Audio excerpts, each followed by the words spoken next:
There are a lot of brush cutters on the market. What makes Storm brush cutters special? Good question. I'm glad you asked. Hey, this is Eric with Glacier and Storm Attachments, and if you give me just a few moments of your time, I'm going to tell you why they're special and why they're different than everything else in the field. Let's get started. So the first thing that you need to know is our brush cutters have a super cool system that enables the blade carrier, which is the spinning portion underneath that houses the blades, to spin both directions. Now, I'm going to tell you why first. You may have noticed that our blades are double-sided. One side is serrated, one side is sharp. Obviously, the sharp side is for grass. It also works good for wood, but the minute you start cutting wood, it's not going to stay sharp for long, right? The serrated side is for brush. And if you think about it, it's more effective on brush. If you think about trying to cut a stick with a knife versus a saw, the serrated saw blade always cuts wood better. So we have one side serrated for brush, one side sharp for grass, and you will keep it sharp for grass if you don't use that with brush. Okay, how?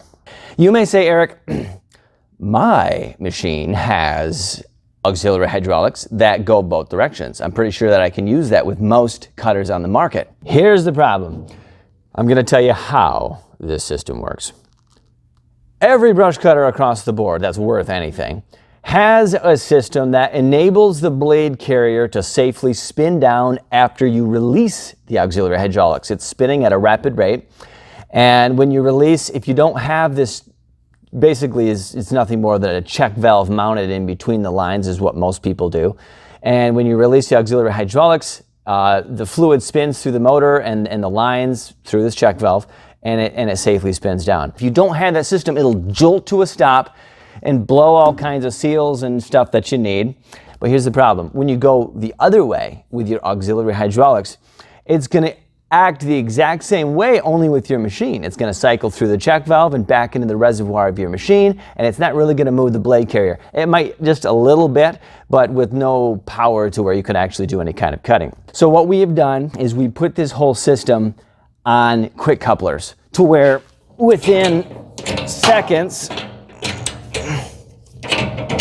3 to 5 seconds, 10 seconds if you're slow, you can, it's okay if it takes you 10 seconds, you can have this system switched to where it is going the other direction. It's moving your blade carrier the other direction. Hence, using both sides of your blade, making them last a lot longer and do more effective cutting. Cut capacity. When a brush cutter is rated, and this is the case for everything on the market, all brush cutters across the board, they rate their brush cutters this way. If you see something rated at 4-inch, that means it will cut a 4-inch hardwood. It is not designed to mulch 4-inch material if it's hardwood. It's a little sketchy even if it's softwood, but to a certain extent it will. Softwood is obviously much less dense than hardwood. Another cool thing that you won't see many places on the market, and I'm surprised more people don't do this, but when you're out in the field and you do have a problem, the first thing that you need to do is look underneath the shroud to see what's going on. Most people just bolt them on. We definitely did that in the early years. But when we redesigned our brush cutters, we made this on a hinge system that very easily enables you to flip this up, even set it back against the brush bar, and everything's right there. Okay, what some of you have probably already noticed is we do not use a direct drive system. And I'll tell you why. We used to, we don't anymore. Some of you may know there's no such thing as truly a direct drive system. It's not the hydraulic motor and then your blade carrier underneath that. That goes through what's called a bearing housing, or a variety of sorts. Some people call it different things, but it's essentially a housing with tapered bearings, very heavy duty tapered bearings, and a shaft that is designed to take the violent abuse that the blade carrier, when you're out there cutting, brush, I mean, it's going to be slamming against logs and sometimes rocks. We don't like them to slam on rocks, but they do. The motor cannot handle that. So the bearing housing is what will take all of that violent abuse. The motor sits right on top of this. It's all one unit, but the bearing housing filled with these tapered bearings, it's filled with some sort of lubrication. Usually 8090 gear lube or something of the sort, and that is all contained with a seal underneath. The seal is protected, and this is very uncommon, but we've seen it a few times now, well, really just a couple, 2 or 3. It was so catastrophic in each case, we decided that it wasn't worth the risk, especially when a very heavy-duty right-angle gearbox, gearboxes have been tried and true for decades, will do the exact same thing. Okay.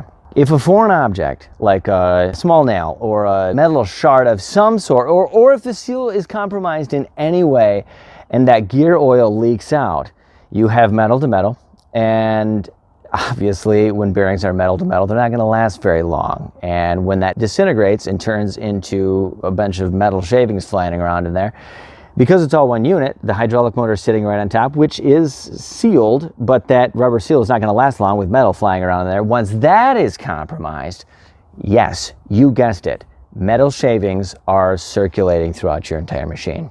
We're talking a minimum of thousands, and in some cases $20,000 to $30,000 worth of damage because of this issue. It's not worth it to us. Now, the gearboxes that we use are very heavy duty. Even after the warranty, we're talking hundreds of dollars to replace, not thousands. And by no means, even if your gearbox is destroyed in some way, can the metal shavings get to your motor and circulate throughout your machine. That is why we do not use a direct drive system anymore. A couple key specs that you may have noticed on the list of specifications. This pipe up front, most of what you'll see on the market is Schedule 40 pipe. We use Schedule 80. It is very heavy duty pipe. You're going to be pushing on heavy brush and sometimes trees. The entire deck of the 72HD is quarter. We do a lot of heavy gusseting reinforcement. Of course, we use the channel on the top. One other thing that you may have noticed is on the 72HD, these corners are taken a little bit. It's not the biggest game changer, but it does make a little bit of a difference. It's more difficult to build, which is why most people on the market don't do it. Our standard duty models don't have it. It still works okay, right? But when they're shoved in a little bit, it forces the material, instead of going out these corners so easily, it forces it to stay closer to the spinning blades, and it mulches it up just a little bit more. Also, you may have noticed different holes in the deck, and it's really for no other reason than for rainwater to be able to make its way through. Again, this is Eric with Glacier Attachments, and if you're still watching, thank you for taking the time. Now, if you're interested in one of our cutters, check out glacieratttachments.com and click on the page that says Dealer Locator. Now, believe it or not, there's a dealer locator there. And if you zoom in, you can find your location and any dealers that might be nearest you. Now, don't ever hesitate to call. We can help you find a dealer near you or one that can ship to your location. If you're one that likes and subscribes, please feel free to do so. And if you don't want to miss any of the content that we put out, be sure to hit that notification bell. Again, thank you for watching.